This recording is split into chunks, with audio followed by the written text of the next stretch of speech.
There's a segment of the population that faces a heightened risk of a life-threatening emergency during the warm weather months.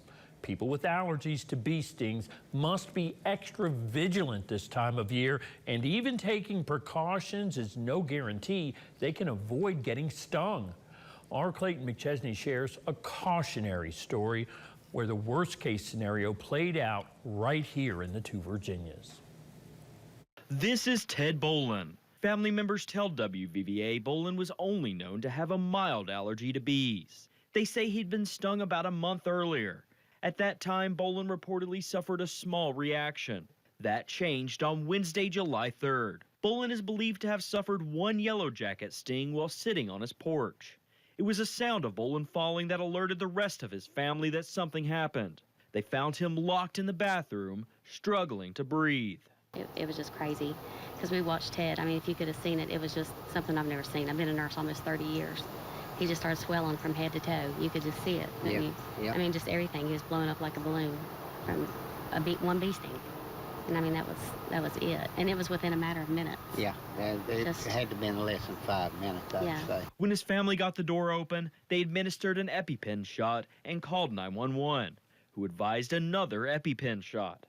After they couldn't detect a pulse, they performed CPR until the ambulance arrived. However, just 2 days later, Ted Bolin passed away from multi-system organ failure. We spoke to an attending physician from WVU Medicine Princeton Community Hospital about bee sting allergies. People can have allergic reactions without a known allergy. There's always the first time, which is why it's important to understand the signs and symptoms. There are certain bees that have less reaction, for example, with nuts. So certain nuts cause more allergies to certain people than others. Everybody's different, and that's where it can be good to be proactive in the signs and symptoms to know what they are, so that way, if they do occur, hopefully they don't, you can be ready. Dr. Stefancic says warmer weather always brings an uptick in ER trips due to bee stings and allergic reactions. However, David and Tina Bolin say Ted wasn't around any nests when he was stung, and worry what happened here can happen again. It was quick, and I'm allergic, so what's going to happen to me? You know, it gets you to wonder, and we kind of want people to be aware. We don't want them to go through what we're going through with our family members. So it's been a nightmare. I mean, that's all you see when you go in the house now is him laying in the floor. David and Tina Bolin are warning people to watch out for bees while they're outside and not take chances with any bees they find, especially if someone is around with a known bee allergy. Here for you in Beckley, I'm Clayton McChesney, WVVA News.